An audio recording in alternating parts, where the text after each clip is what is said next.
Good afternoon, doctor. Yes, good afternoon. Can you hear me? Oh, yes, I can hear you, ma'am. And the sound is pretty all right.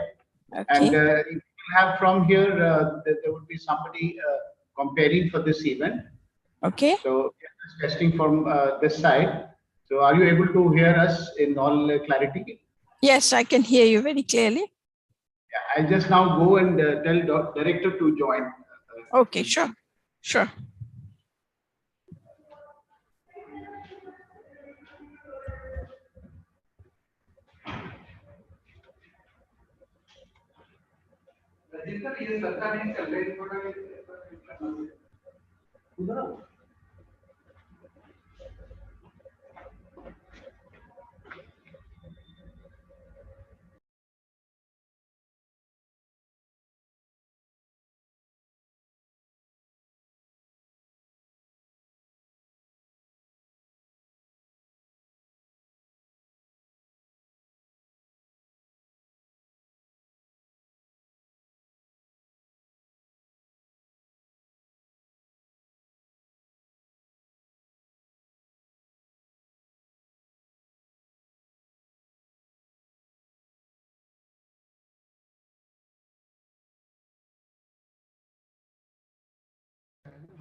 Got it. आपकी वो आ रही है video आ रही है ना join doctor Saha है join Good afternoon. Good afternoon. How are you? Good. Good to see you, ma'am. Yes. I think we are a little ahead of time right now. Right. 4 o'clock. 4 o'clock for the start. Right. And, if anyone is there, I would like to share my slides and see if it's working. Yeah. Please share it. Yeah, I'll just share and check it.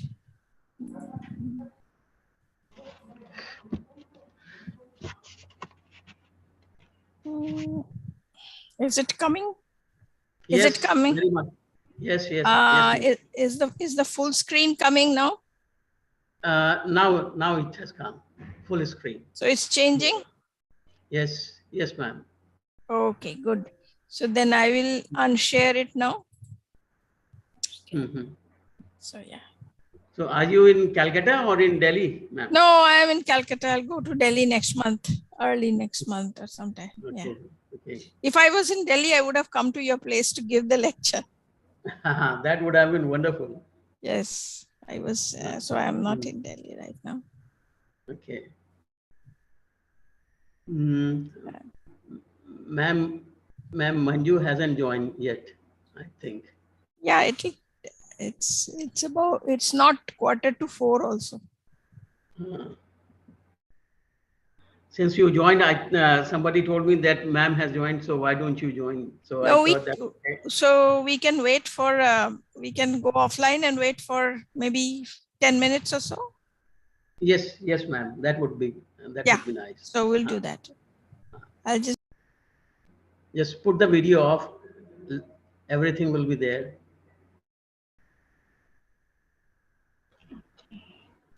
Good afternoon, sir. Good afternoon, Meenu. How are you? Very well, sir. The voice is, we were just checking whether it's coming or not. Yes, your voice is perfect. And Madam Shah has also checked our slides. So they were also fine. So I will join after maybe yes, 7 or 8 minutes. I'm also going to put off my.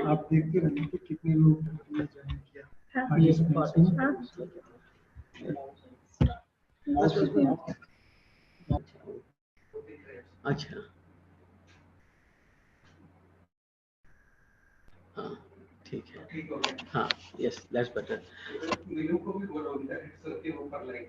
हाँ इसमें ये कहाँ से mute ये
वो कहाँ है मतलब? यही है मैडम, इधर है। अच्छा यही है, यही स्पीकर है हमारा। तो इसका बाद शिल्पी मैडम ने भी खोल लिया। Good afternoon, madam. Shilpi ma'am, are you able to hear me now? वो कैसे बोलेंगे, उनके पास बोलने का किस नहीं। तो वो यस कैसे करेंगी? Very good. वो लिख के भेज सकती हैं मुझे मैसेज खाली। देखो आया तुम्हारा। Yes, Dr. Minu, I can hear you. Okay, sir. Actually, Dr. Shilpi said that she's not able to hear well, so that's why I'm checking again. Okay.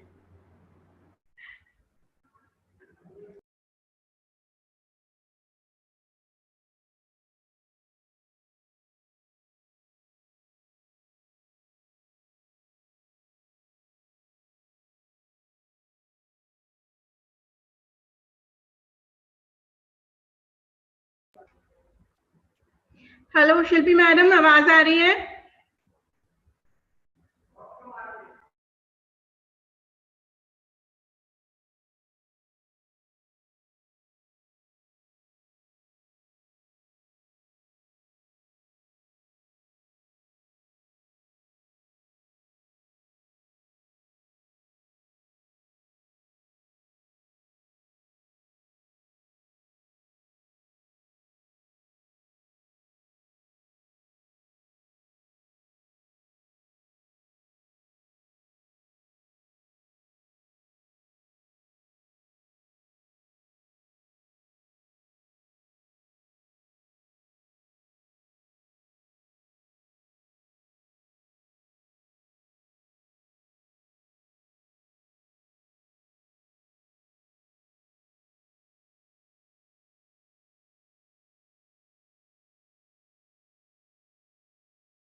Shilpi madam sound देखिएगा जरा।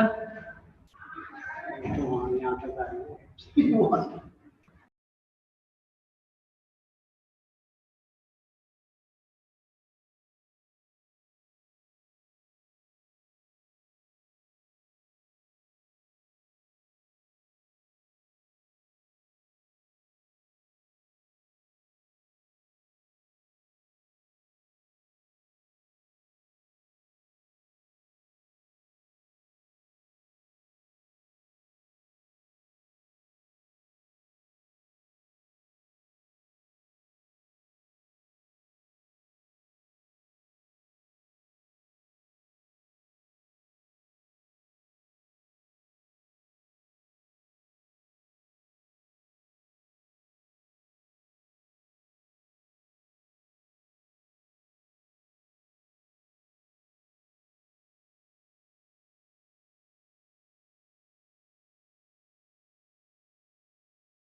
Lunch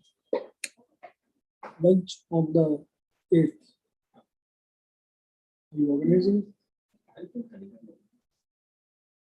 Ajay and Anjali will also be.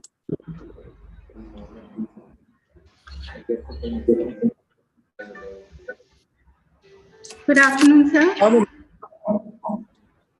Okay. Okay.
I have to pay 16 lakh income tax.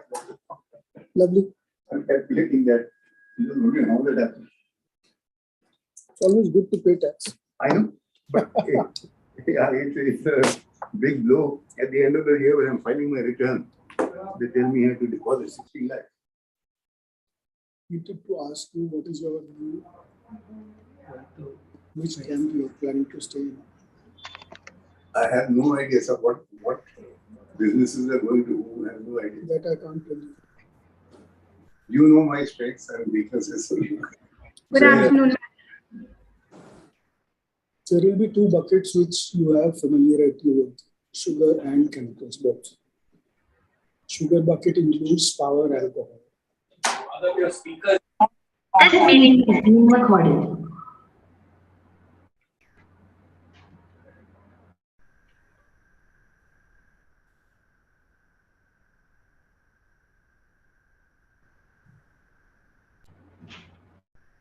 Dr. Saha, Yes. Dr. Manju Sharma is about to join. Okay, sure. Harish हुआ अभी नहीं।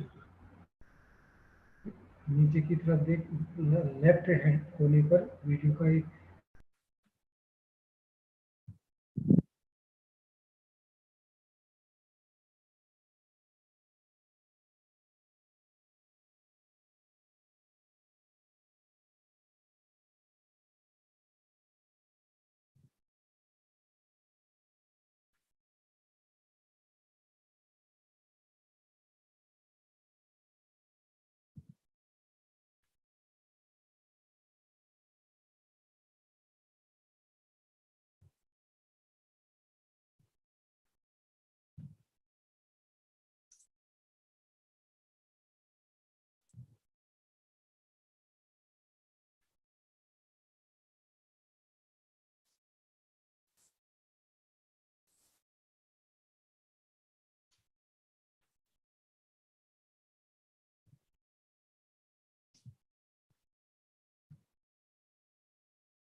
Good afternoon, sir.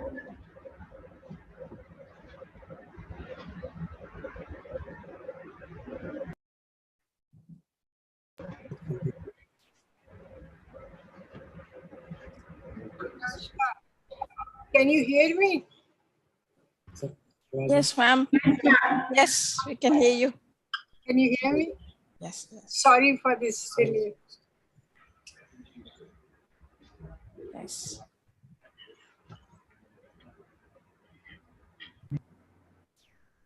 Good afternoon, ma'am. Good afternoon, Good afternoon. Shriramji. Good afternoon, everyone. Good afternoon, Madhavji. Good afternoon.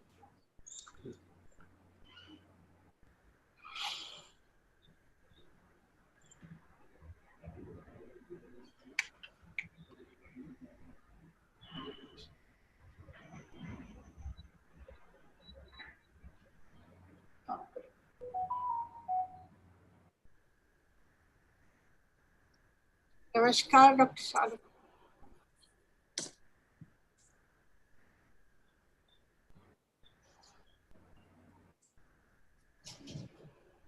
Mukul, shall we start or do we wait a little while? I'm just waiting for Vijay. I can't hear you. I'm waiting for Vijay. I can't hear you. हम लोग शुरू कर लेते हैं, वो तो उनको vote of thanks करना है ना, आ जाएंगे. Yes, he has already joined.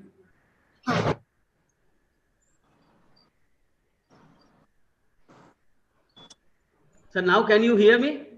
Yes, I can now. Okay, ma'am, I think we can now initiate the proceedings. Yeah. Okay.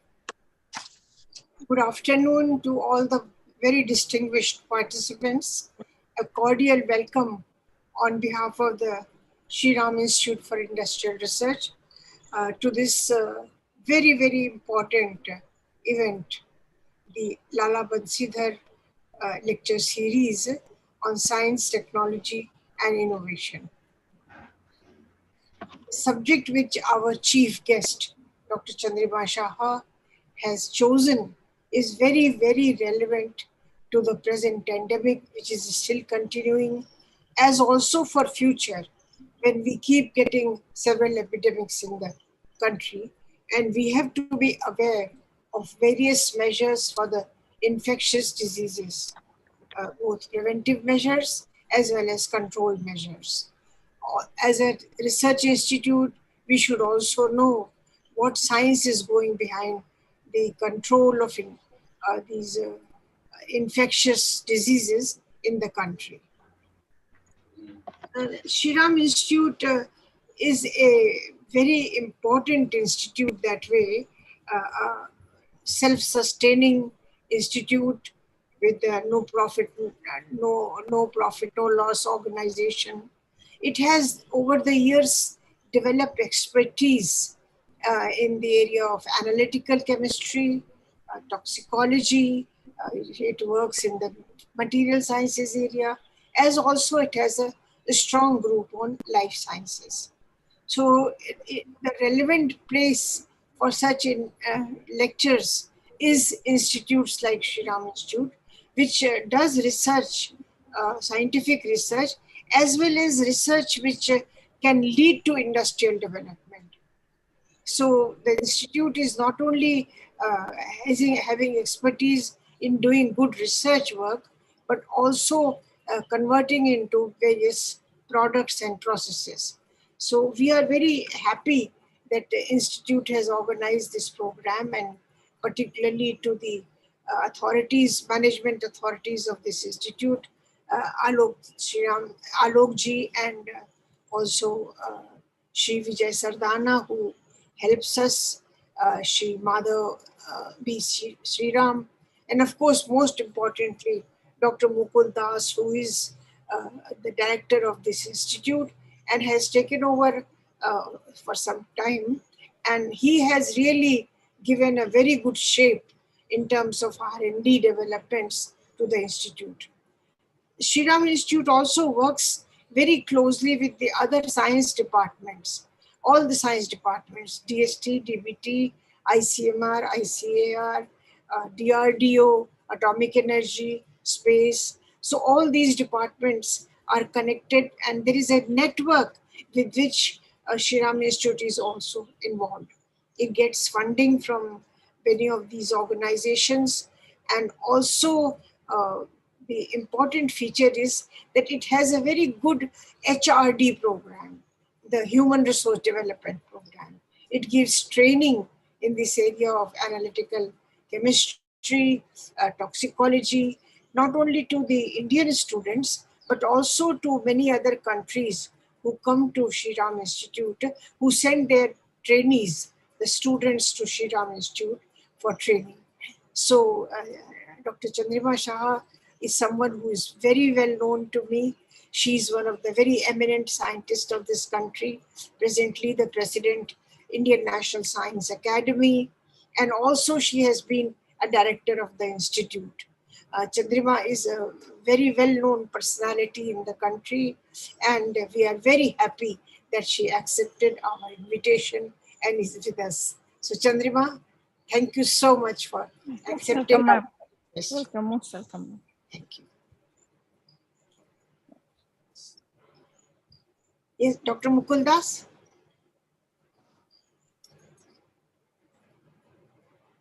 Oh, we can't hear. He's muted actually. Yes, now we can hear. Yes, ma'am. Meenu, what's the next item on the Yes, program? sir. Thank you, madam, for the introductory remarks.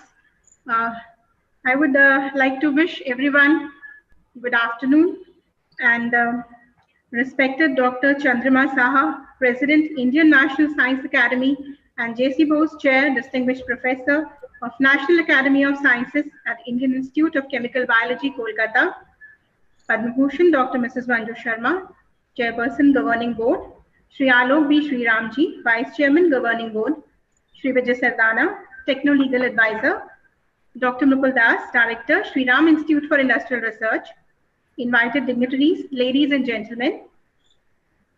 I, Dr. Meenu Talwar, Scientist, Shri Ram Institute for Industrial Research, take the privilege to welcome you all to this 5th webinar in Dr. Bansi Dhar Science, Technology and Innovation Lecture Series.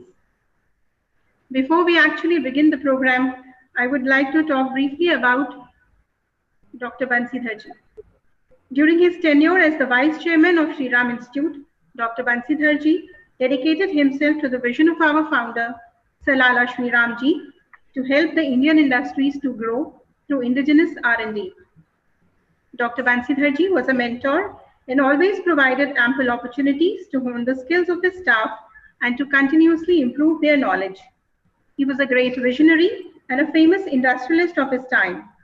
His profound wisdom and love and affection for all fellow beings was unique and was authenticated by his sharing and caring nature. He did not only nurture and encourage the entire scientific community and their work, but also taught us to remain humble and become good human beings first. Under his leadership, our institute made tremendous growth, and as we take strides today for further glory, we feel his blessings and guidance perpetually around us. Today's lecture is being delivered by Dr. Chandrima Saha, President, Indian National Science Academy, known globally for her excellent work in the area of process elucidation for studying cell death programs. In today's lecture, Dr. Chandrima Saha will share her vast knowledge with us through her lecture entitled Emerging Infectious Diseases, the Risks and Challenges. May I now request Shri Alok Shri Ramji to enlighten us about this lecture series. Thank you, Dr. Meenu.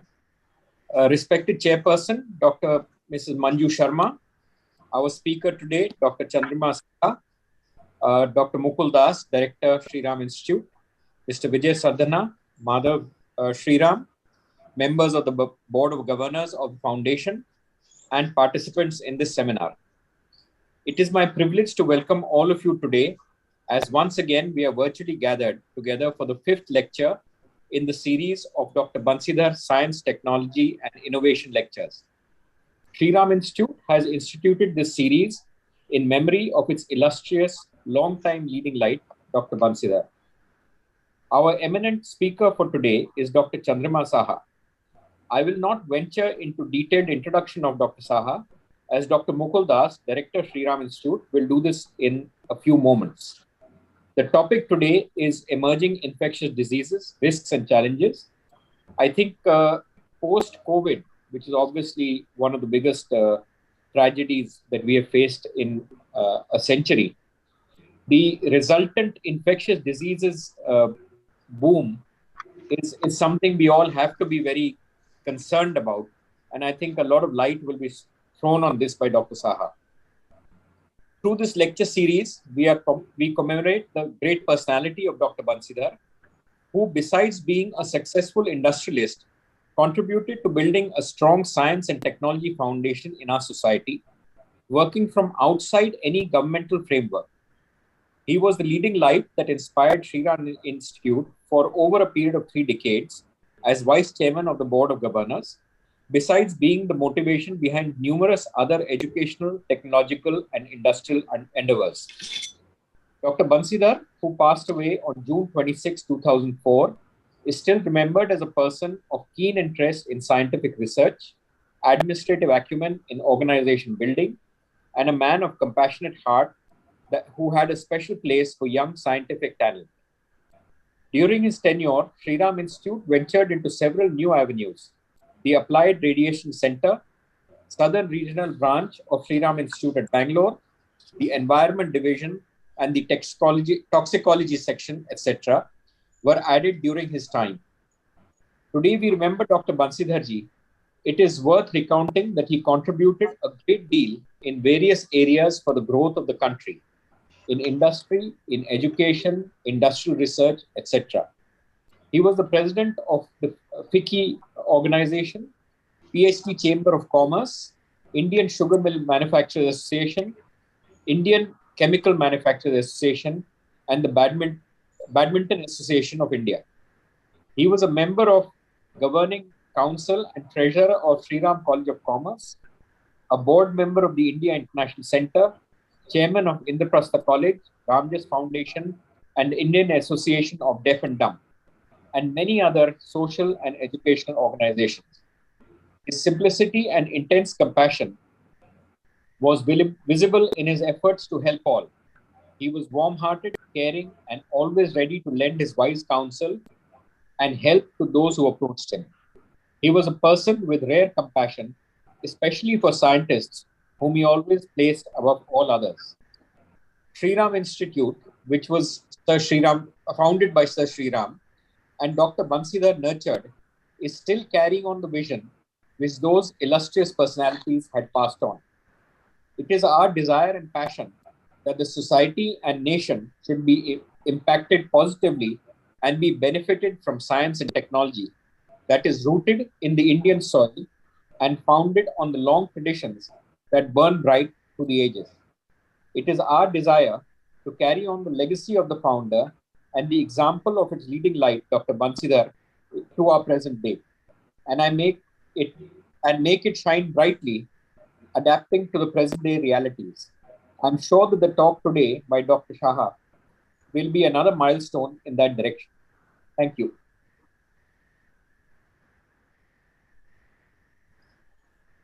Thank you, sir.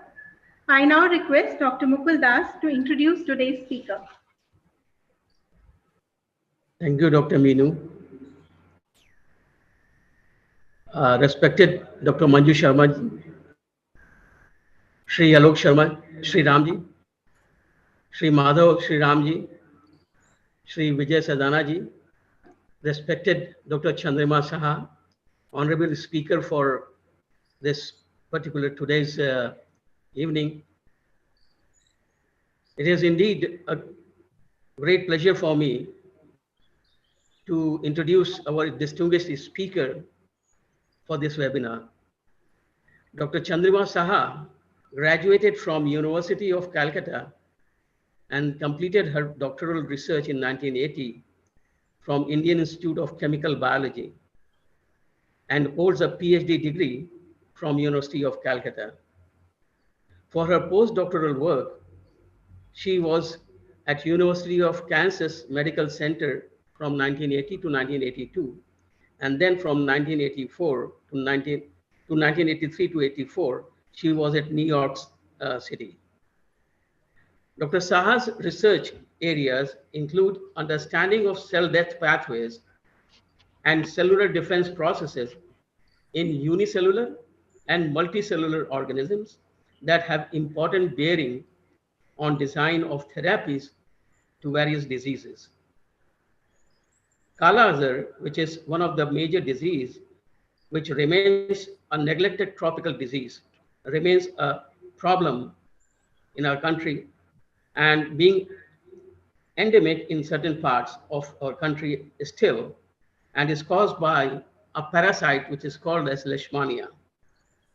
Her work focuses on understanding the mechanisms of parasite death by various molecules as successful killing of these parasites would reduce the disease burden. Dr. Chandrama Saha is J.C. Bose Distinguished Chair Professor of National Academy of Sciences at Indian Institute of Chemical Biology, Calcutta. She is a president of Indian National Academy, Science Academy, and a former director and a former professor of eminence of National Institute of Immunology, New Delhi. She is an elected fellow of the Third World Academy of Sciences, Indian National Science Academy, Indian Academy of Sciences, National Academy of Sciences, and the West Bengal Academy of Science and Technology. She is a recipient of several awards. I mean, it's an entire page and after pages, but to name a few, they are Santi Swarup Bhatnagar Medal INSA Award in 2019, Om Prakash Bhasin Award in 2015, 14th Pushpa Srimachari Foundation Oration Award of ICMR in 2014, Professor Archana Sharma Memorial Award from Nasi in 2013, Ranbaxy Science Foundation Award for Basic Medical Research in 2010, Dr. Darshan Ranganathan Memorial Award INSA in 2010, Shakuntala Amirchand Award from ICMR in 1992. This is the fifth lecture of the series in Dr. Bansi Dhar Science, Technology and Innovation lectures. And we have listened to very profound talks from 4 different eminent personalities in the past. Today, Dr. Chandrama Saha is talking on emerging infectious diseases, the risks and challenges. And we are looking forward to another very profound and very thoughtful, provoking lecture. With this, I call upon Dr. Chandrama Saha to deliver the lecture, please. Dr. Chandrama Saha, please. Thank you, Dr. Das, for the very kind introduction. I'm deeply thankful to Dr. Manju Sharma, yourself, and all other members of the Sri Ram Institute for giving me this opportunity to speak in this forum. If I can share my slides, I can begin my talk. Yeah, I have now. Can you see my slides, please? Dr. Yes, ma'am. Das? Yes, ma'am. Okay. We can see you. Okay, all right. So, I wanted to speak on this subject because it's a very relevant subject of the day, this emerging infectious diseases. And, if you can imagine that even 2 years back, we never thought that world would become like this. It upset our entire planet. It challenged all this COVID-19 challenged all the past assumptions and future certainties. And it was a historic assault on the human species. A virtual global lockdown was the only way that we could sort of semi-control this disease. So infectious diseases, if you look over the years, over eons of time, they have shaped societies, they have shaped cultures, because the bubonic plague, the influenza, the Spanish flu, They have all killed millions of people, and they have actually determined the outcome of wars. They extinguished empires and also wiped out entire populations. So it has happened over the years that now the threat of emerging infectious diseases is more because we have changed our environment. So if we look at the this graph, you see that burden, the global burden of diseases is put at 14.9 million. But this is a direct effect that it is showing. Actually, infectious diseases can involve cardiovascular conditions, neoplastic diseases, the asthma and chronic obstructive pulmonary disease, and some others. So the actual figure here is much more than what is shown as direct effects. Now, we have seen pandemics over over history, and for example, the smallpox epidemic, where 1 million died. That was very early in about 8th century, when the population was also very less. But coming to the Black Death, the plague, where death toll was about 200 million in that time in history, and that actually almost finished the population in Europe. Then in the 16th century, it was the smallpox and Spanish flu. In the 20th century, then we are living through this pandemic of AIDS, which actually was first reported in 1981, but it was there from about, it is estimated to be there about, which came into the humans, when exactly we can't tell, but in 1930, it was also recognized. Then we had the SARS and the Ebola virus infections, and they killed people in less numbers because they were very well controlled by the healthcare departments, workers. But when COVID-19 came, we were caught unawares, and the death rate keeps on increasing and the infection rate keeps on increasing. So it is important to realize that COVID-19 is not the only threat. There are other infectious diseases that may emerge and disrupt human lives. Now, what are emerging and re-emerging infections are the ones whose incidence in humans have increased within the past 2 decades and whose incidence is predicted to increase in the near future. Now, there are previously unknown infectious agents or pathogens which evolved over time. Known pathogens whose role in specific diseases have previously gone unrecognized. And known infectious agents that have spread to new geographic locations or new populations like the West Nile virus and some others. And for the COVID-19 also, it has spread across the globe. Then re-emergence of pathogens whose incidence had significantly reduced. For example, if we have smallpox now, whose incidence which has been eliminated from the earth, but if we have incidences of that, if it re-emerges, then that will be a re-emerging disease again. And known agents that have mutated to new forms. There are frequent mutations of these agents, and we get new forms of viruses and bacteria, and they come as new diseases. Now, most of these agents are transmitted by zoonotic transmission. That is very important to realize, that zoonotic transmission is the one form of transmission that is most prevalent. And because there are pathogens which not only infect humans, but livestock as well as the other wild animals. If you can see in this diagram from nature, that the camels, the bats, the pigs, the mosquitoes, the birds and the rats, they are in close contact with us, and they carry all kinds of viruses, and that can jump species and become virulent. So the most important biological implications are that many wildlife species are reservoirs of these pathogens, and that threatens, in a way, domestic animals and also human health. The wildlife emerging diseases pose a substantial threat to the conservation of global biodiversity, as biodiversity is very important for our survival.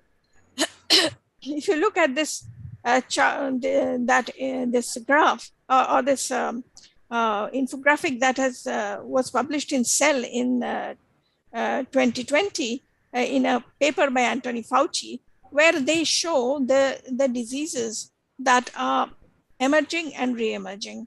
So the can't move this. Sorry. Yeah. So the red dots are the ones emerging, blue dots are the ones that are re-emerging, and the black dots ones are the ones that are created by humans. And this is the anthrax that happened in the US. So the picture here is quite grim in that sense. We have so many diseases like the Hunter virus, the chikungunya, the Zika virus, the Ebola, the monkeypox. In fact, yesterday it was reported in the news that 2 monkeypox cases have been identified in Kerala. So we are in for a very difficult time. Now, the zoonotic diseases, if you look at 60% of human infections are zoonotic. 75% of emerging infectious diseases have an animal origin. And 80% of the agents with potential bioterrorist use are zoonotic pathogens. And of the 5 diseases that we get, which occur in humans every year, 3 are of animal origin. So this has actually been shown that we are in close contact with domestic animals. The intensive wildlife farming that has happened, wildlife farming is a very important thing now that happens. They are a potential source of these emerging diseases. Live animal markets are probably the most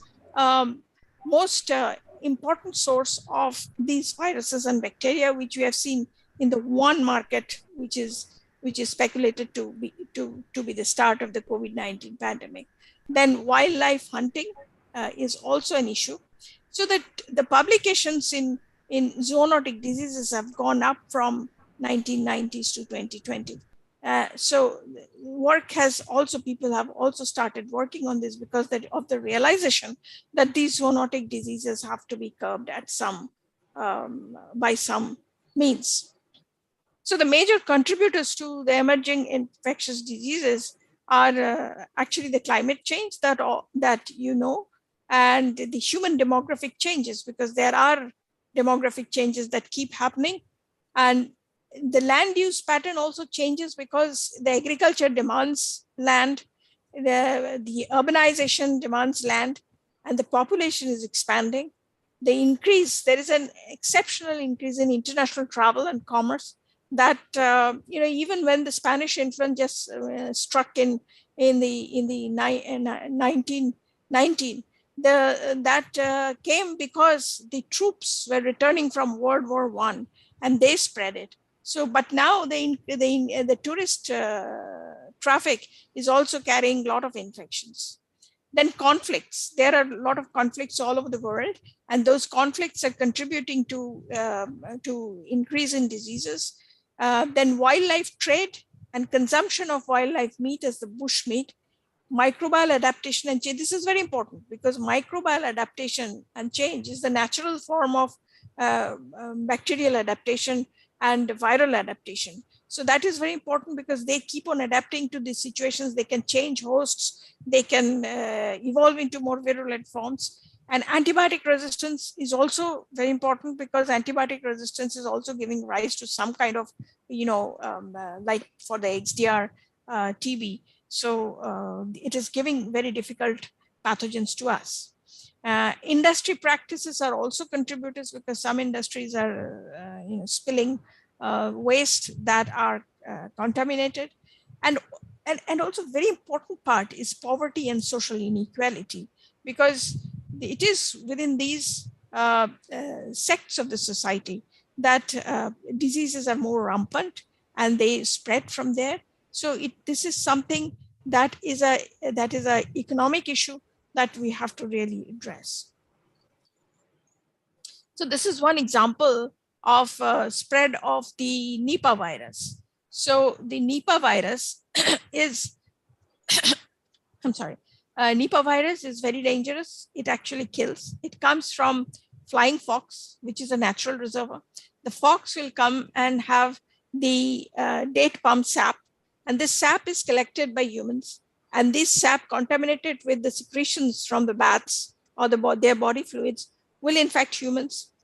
There is an encroachment of pig farms into bat territory, and these pigs are getting infected by these bats. And the large-scale breeding of pigs and less cooked pig meat and international trade of pig meat is again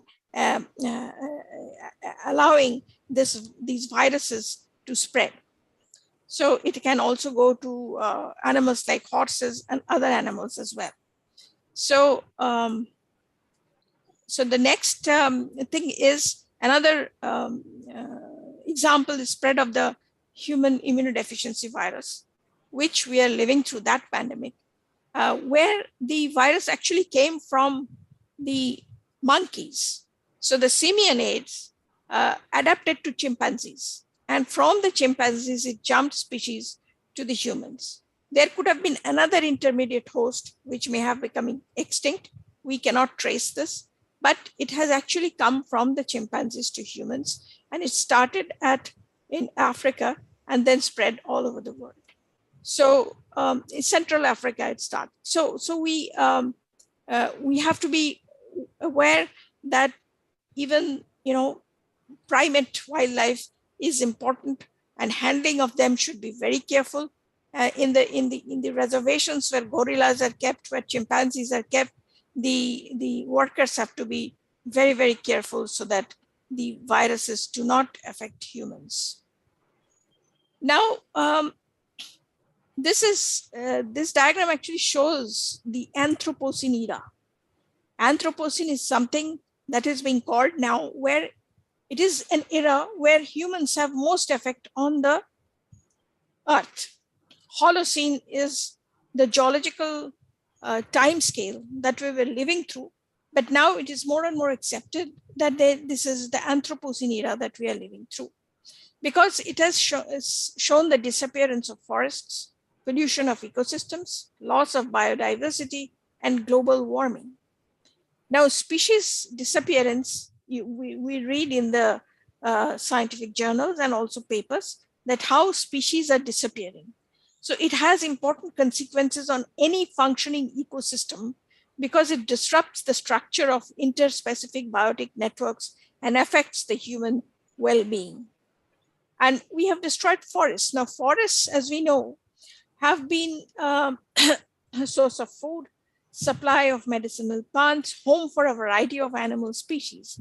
And they have also, the biodiversity thrived within the forests. So this has really disrupted the biodiversity. Our actions have disrupted the biodiversity, which has led to the emerging infectious diseases taking a plunge into the human population.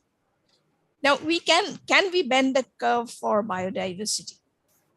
So if we continue the business as usual, then the biodiversity loss will be significant, as you can see here. But if we show increased conservation efforts, there will be some recovery. But if we are really serious and we make more sustainable production, more sustainable consumption, then the biodiversity can slowly recover. And by the end of the century, it would come back to what it was, perhaps, given that other conditions are also taken care of. So this includes increased habitat protection and restoration, strategic landscape level conservation planning, sustainable production with more sustainable agriculture, trade and goods, and sustainable consumption, including reducing food waste. So waste management is one issue that is very important now. The timber industry. I chose to talk about timber industry because that is where the felling of the forests occur. And so this timber industry has one of the main effects on forest perturbation and alteration of relations between hosts and pathogens. So a decrease in pathogen diversity due to the loss of hosts can occur. And forest loss and fragmentation could also increase pathogen infections from wildlife as a result of higher exposition due to human visits to these places.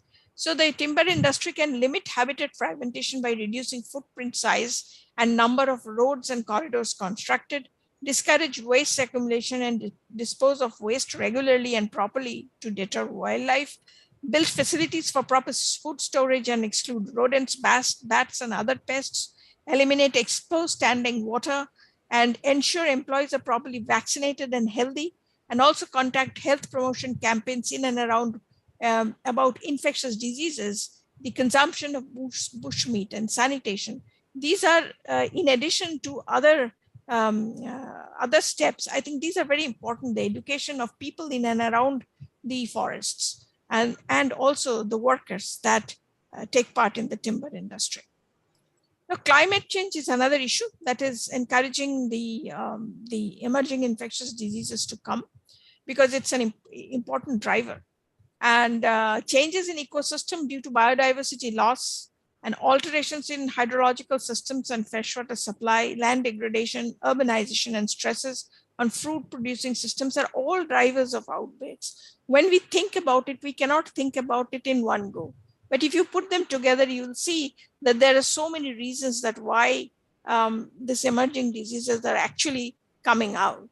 So climate, like biodiversity loss was one, and climate change is another one. Climate change in a way is also related to biodiversity loss. Extreme weather events due to climate change affect the reproduction, development, survival, and livability of pathogens, hosts, and their interaction with human beings. Now, when there are floods, you know how cholera can come, how other diseases can come with floods, and when there is drought, the freshwater resources dwindle, and when they dwindle, they become very concentrated, and it becomes a hub of growth of bacteria and viruses.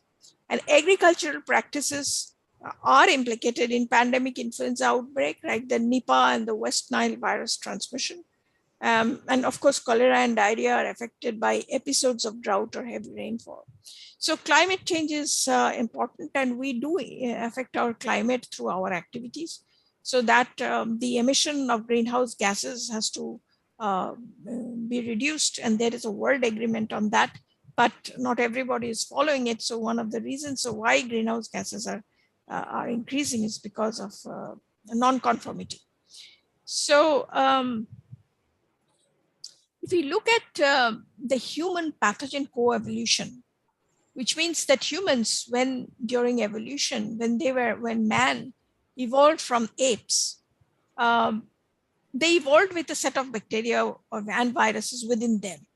And it's a lengthy process of change. When they originated from ape-like, we originated from ape-like ancestors, it took 5 or 6 million years to come to the modern man. And the modern man to the one that walked out of Africa was about 70,000 years ago. All this time we were harboring the viruses, the bacteria. And you see the bacterial growth is so fast. They are fastest reproducing organisms, doubling every 4 to 20 minutes. So they can change their DNA. Their DNA can, have mutations, create more and more, bacteria that are new, that have better adaptations. So the fitness or tolerance of the host, or the fitness of the pathogen to resist host defense, actually determines the outcome of diseases. So human pathogen co-evolution is a very important thing to study, and we do not understand much of it. But whatever we understand has given us very important insights into the pathogens. Now, without basic science, you cannot go far. So if you look at theory of natural selection given by a giant of 19th century science, the Charles Darwin, that the organisms most suited to their environment are the ones that can adjust to the prevailing environment and reproduce most successfully to pass on their traits to the next generation. So the selective forces of the evolution acts on these traits. And when they're acting on these traits, there are mutations that's happening. And these mutations are generating organisms which are best suited for survival. So it can be a very virulent virus or a bacteria, or it can be a non-virulent one, because we do have in our body beneficial bacteria as well. And the theory of bacterial generation given by Louis Pasteur around the same time as Darwin, although these two giants were contemporary, they sort of crossed their path, but they never really met. He showed that after several passages in new hosts, the virulence of microbial strain can increase. And by these, new virulence and new contagions may be created. So he proposed that evolutionary biology can help us in understanding the emergence of infectious diseases. So the idea of harnessing ecology and evolution for controlling infectious diseases can be traced back to the work of both Pasteur and Darwin. So the race against pathogen is something that happened in the past, something that is happening now. For the host, like if we talk about ourselves, the human host, we are trying to protect ourselves from pathogens. And the pathogens, they are trying to create a successful infection. So the nature is, with their selective forces, are favoring the pathogen to acquire arsenal so that it can create a successful infection in the host, in the human host or in the animal host. And the selective forces are also acting on the host to avoid these infections. So during evolution, this race against pathogens by the host and the race for the pathogen to infect the host has actually shaped our immune system, because at the bottom line of it, it's our immune system that determines our survivability. And that is something that we should actually understand very well. It is not that germ theory was not known in the past, because in very early days, discoverers like Ibn Sina called the germs as impure substances. They realized that this is something external to the body. And Jacopo Castro of Italy, he actually called the germs as seed-like entities. Now these could not be seen because there was no microscope. But in the 17th, 18th century, when Leeuwenhoek discovered the microscope, a completely unseen world was revealed to humans, which is that he saw a world which nobody has seen before. And that's when first the discovery of microorganisms happened. And it was a little innocuous looking contraption that Leeuwenhoek made. And then he made sketches of the world that he has seen with it. And now we have the electron microscope, we have the atomic force microscope, we have so many of them, and we can do discoveries that are beyond the concept of that time. So how much really do we know? So when an infection occurs, the host and the pathogen interact, there is an onset of the disease, there is a progression, and there is an outcome of the disease. Now, if you think about it, it has been really 20 years in the post-genomic era, but we have not achieved a fundamental understanding of infectious diseases as yet. We know much, but we do not know much as well. The fundamental questions about origin and root of infection, the transmission, the latency time, the progression, the host immunity and defense remain incompletely understood. And to add to this is that the systems are dynamic and they're evolving. So it is very difficult to actually say something that this is exactly what we know, because our studies have to be also dynamic. So there is a lack of understanding when and how the host immune surveillance capacity is saturated. That also we don't know, because we sometimes have multiple infections. And there, in case of COVID, we have seen the shock that is happening and people are dying out of that immune hyperactivity. So that is something that we don't understand, that a system that is supposed to protect us suddenly goes into a hyper mode and kills people. So also how the complex interplay of environmental factors, genetic predisposition, and epigenetics determine pathogen susceptibility for a given host remains less understood. And also drug interventions change pathogens. We know, from your antibiotic resistance, how they change the pathogens. So these are very important points that we need to research on, and it is a continuous process that we have to keep up. I just wanted to show this picture of our immune system, couldn't resist showing this, which was discovered, the cells were discovered by Mechnikov, and who showed first that putting a rose thorn in a jellyfish, that there is an immune reaction. The cells would go and try to throw out the thorn. So the cells that we can now see with the help of electron microscope are dendritic cells, the macrophages, and the neutrophils, which are our first line of defense. Then we have the B cells, which make the antibodies. We have the helper T cell, which kills, which helps kill the intruders, and cytotoxic T cells, which actually kill the intruders. There is a complex process which happens because we have innate immunity, which occurs within hours, and adaptive immunity, which occurs within days.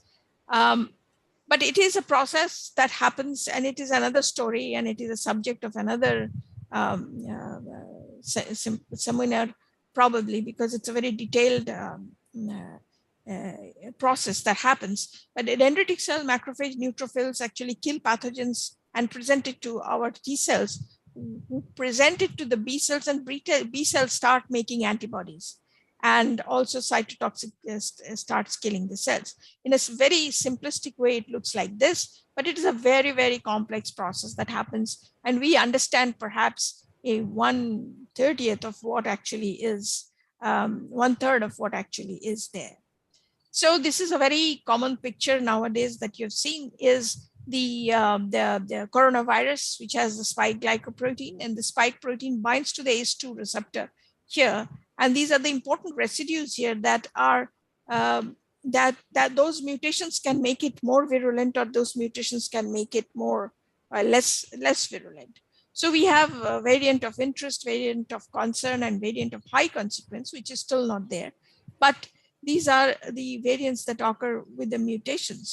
Now, if you look at one of the mutations, I just wanted to give this example.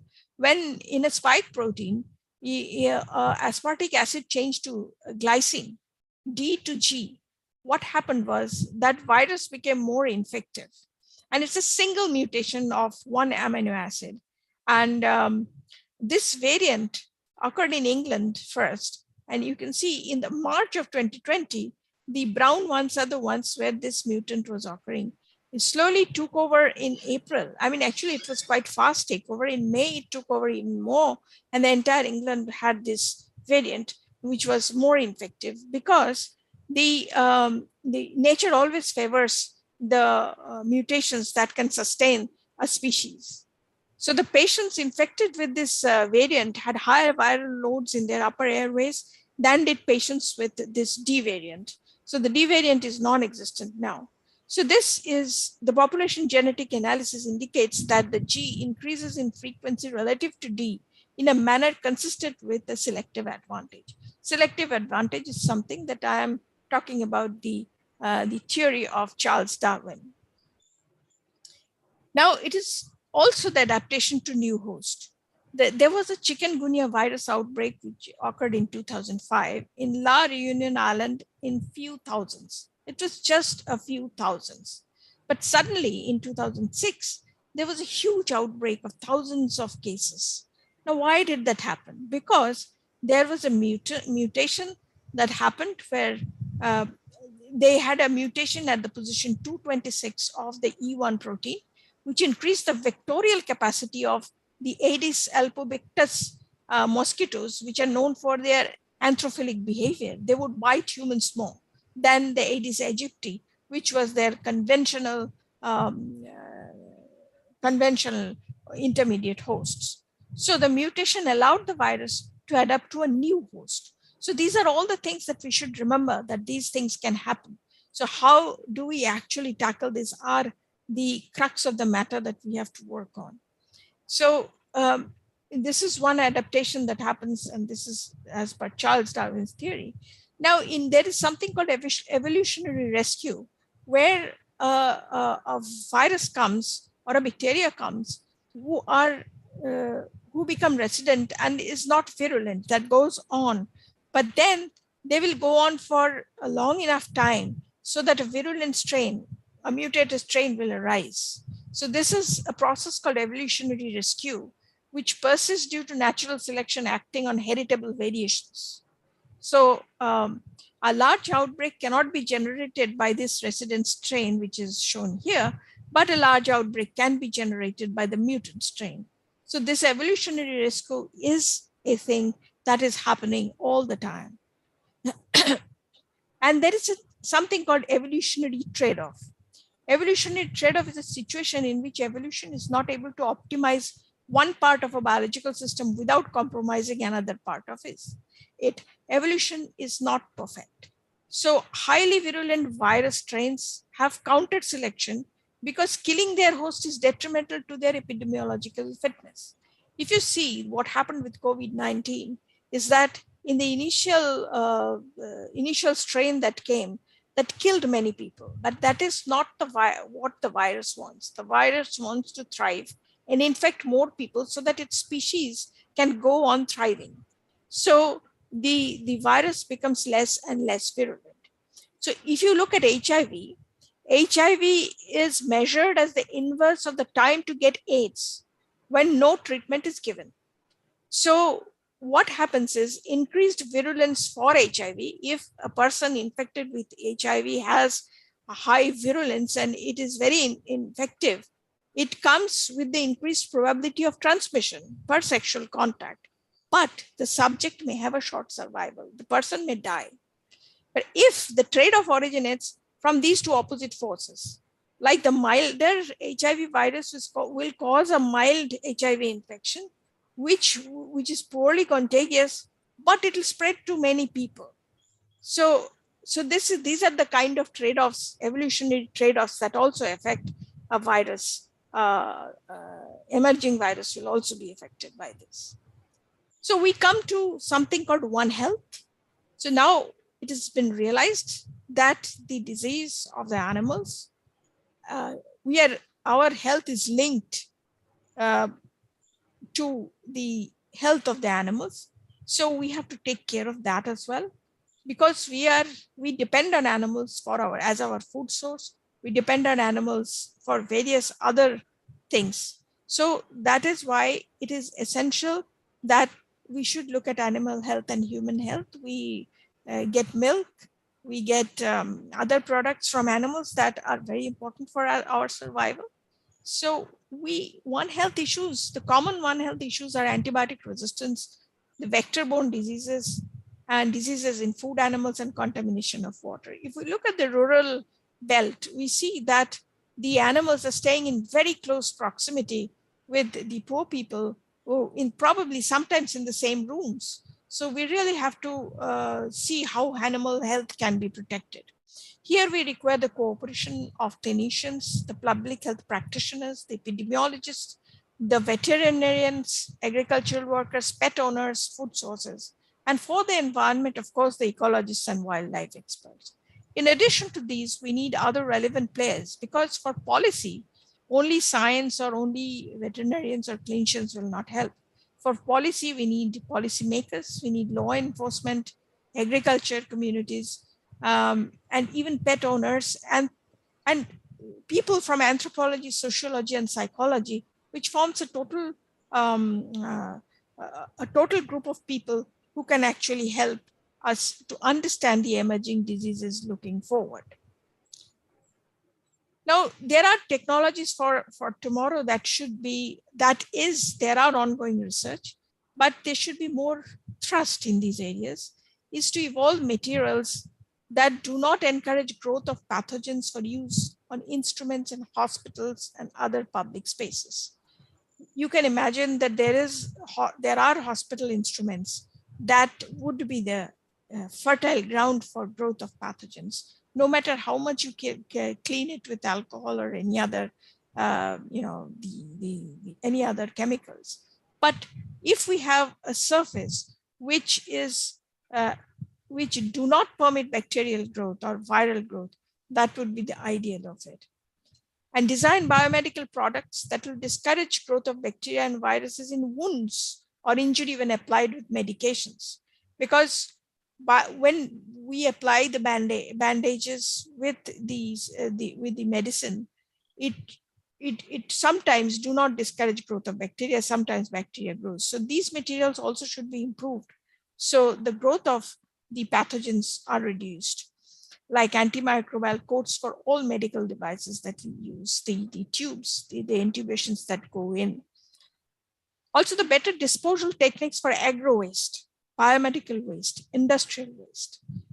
And this involves collection of this waste, transportation, the storage services, the treatment and disposal services, and recycling. And the most important, I think, at this point is improvement of incineration methods for organic materials. We had a problem during COVID when human bodies could not be disposed of because we did not have incineration. Incinerators were working over time. Now, there are plasma incineration methods that can be developed, and I'm sure those work are going on. But I think we need to put more thrust on these. Now, if you look at the science of it, we know we need to have a detailed molecular understanding of basic principles underlying the dynamics of host pathogen interactions. The onset, the progression, and outcome of infections is missing for many microbial, viral, parasitic, and zoonotic pathogens. We know that because there are so many pathogens, there are so many diseases, and we have worked, we have discovered many things, but there are many issues for a particular pathogen that we may not have discovered. And also, as I am over and over laying the, over and over saying that this is a dynamic system. So host also changes, a pathogen also changes. So we have to keep up our research with the pace of their changes. And the fundamental questions about origin and route of infection, transmission, latency time, progression, host immunity, and defense. I think the immune system needs to be really explored with more modern technology and understand why immunity suddenly protects us, suddenly turns against us.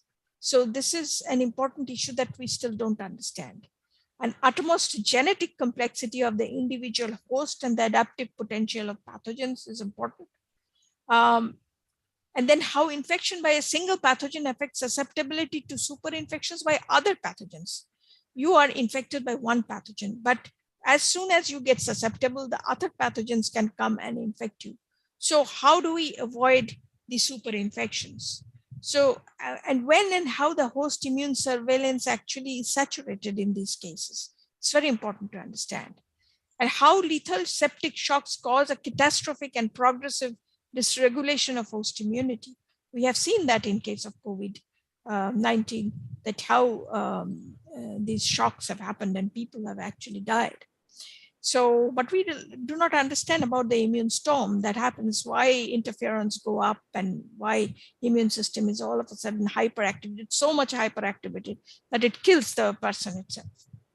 So how the complex interplay of epigenetics, environmental factors, and genetic predispositions determine pathogen susceptibility. It's very important because we have something called HLA molecules in us, which presents the antigens. Each of us has a particular HLA footprint, and that determines our ability to avoid a disease, because not everybody was infected by COVID. Many people got exposed to COVID, but was not infected. Why is that? Because there are studies in Mexico with a tribal group that they have a protective allele. These studies are very difficult to do, but these studies should be done because you can then predict, especially for the healthcare personnel, predict whether a person is susceptible or sensitive to the disease. So accordingly, deployment can be made. So HLA studies are very difficult to do, but one must do it. And there are very few, I would say 4 or 5 studies that I have seen with the COVID-19. And there are protective alleles and non-protective alleles. So that actually predicts how a person will react to a particular pathogen. And factors driving the evolution of pathogens include increasing chemical diversity of drugs, because the drugs, newer and newer drugs are also coming, and that is also changing our pathogens. It is also required, as I have mentioned before also, that how environmental events such as habitat alteration, biological invasion, climate change, and pollution alter the risks of emergence and transmission of viral, parasitic, and bacterial diseases in our animals and as well as ourselves. So the support of technology should come where we should invest in focused research programs to develop vaccines, therapeutics, and diagnostics, along with studies in nutrition. Nutrition is very important. All along this COVID period, the National Academy of Sciences have talked about nutrition. There were several webinars on nutrition, which were very informative, because nutrition is the thing which perhaps has the best effect on your immune system, because that our immune system depends on nutrition from what we get. It is our inherent system, like any other body system. Modify the existing education curriculum to include translational courses that provide research and entrepreneurial training during graduate programs. Increase and sustain financial investment, both public and private, to enhance the scale of innovation of India. We have 70,000 startups now. So the scale of innovation is going up. So that is we are very hopeful there. And we're now in models where government can make an equal contribution to private fund should be explored and would sustain the investments in this space. We also should maintain a continuous dialogue between researchers, private sector funders, and the regulatory community, both at state and national level. And what is important is researchers, the basic researchers, should be in contact with clinicians and the industry so that the whole cycle is complete.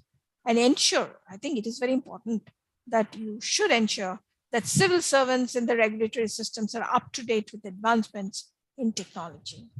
So I see a great hope there, because if this is to be believed, that this is a connectivity or the hub of researchers that are connecting with each other. This happened after the COVID-19 pandemic struck us.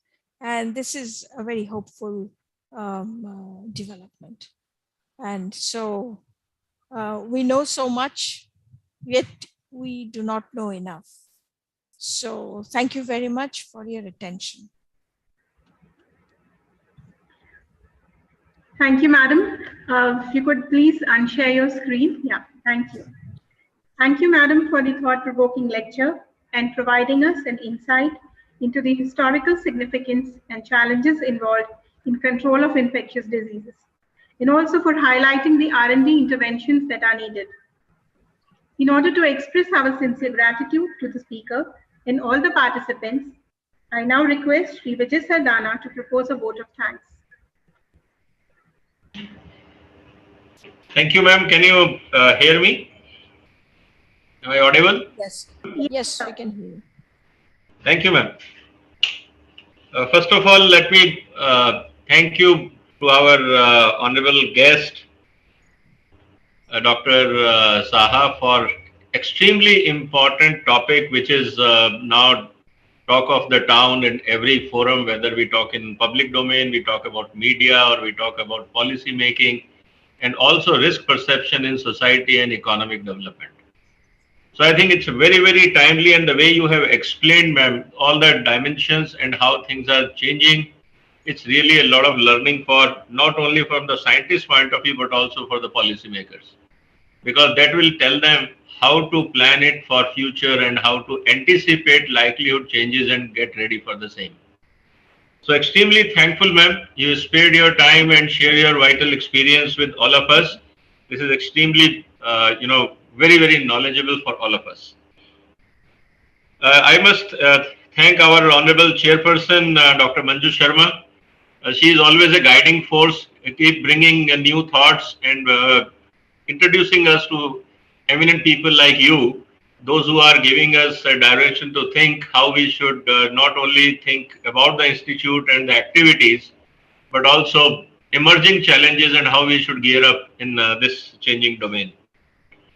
And I will also must say that our honorable vice chairman, sir, Alok Shriramji, is also very much there when it comes to any new initiative whenever we take. And he's always positive. I always say that, being a businessman, he also have a different foresight and he pushes us there. These are the emerging issues as a businessman, because businessmen always try to read the future. And that is something very, very amazing when we look into business and science combination with him. It's amazing. And then Dr. Mukul Das is always with us. He's always there to support and guide and provide all the encouragement to the team at Institute. And in this lecture also, from last 15 days, he was, I will say, ruthlessly following, managing, planning that everything should go well. And all those things were done very, very properly.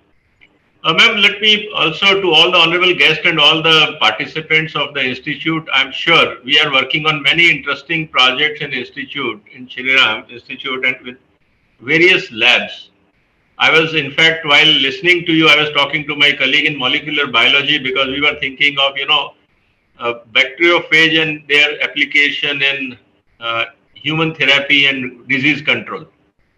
So this is another dimension which is emerging, and your research and your presentation actually gives emphasis that we should look into biological sciences more carefully, because one side we are trying to move away from antibiotics, but at the same time we are suffering from new form of disease. There is no new innovations or research happening in new forms of antibiotic, and we are suffering from AMR challenges as well. So another challenge is how to reduce antibiotic intake. So I think life is becoming complex because with emergence of new disease and no alternate therapy like new antibiotics to control in a effective manner without having AMR challenges, I think it's an amazing area of research to explore. And you have actually emphasized that actually research is now going to have an entirely new dimension. So I think it's a very interactive. I will say that from knowledge point of view, I think a lot of new thoughts is emerged from your presentation. So once again, ma'am, thank you very much for sharing your thoughts, and it's a very rich experience of yours, has given us new dimensions to think.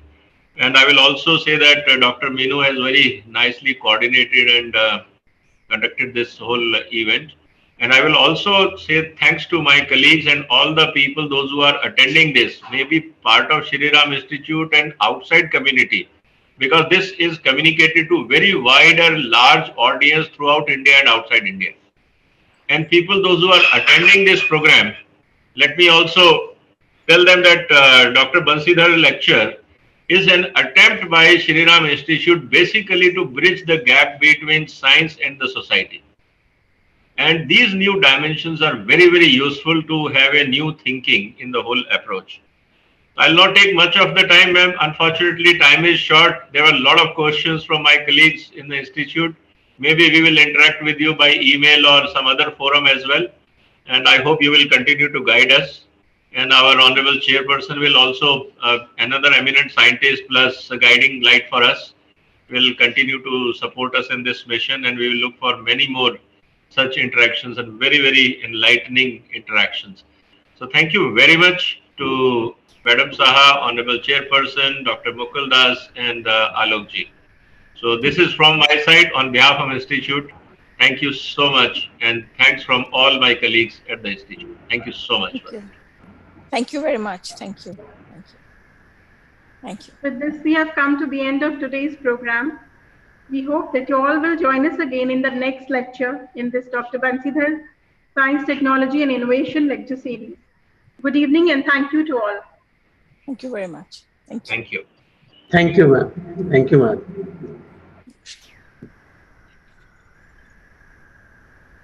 Doctor Mukul Das, आपने मुझे 21st की meeting का agenda नहीं भेजा है? अभी Nitin will be sending you ma'am. Nitin आपको भेजेगा. नितिन अभी तक मेरे पास आया नहीं है. हाँ नहीं, वो भेजेगा, वो कह रहा था. हाँ, okay, thank you. Okay ma'am, नमस्कार.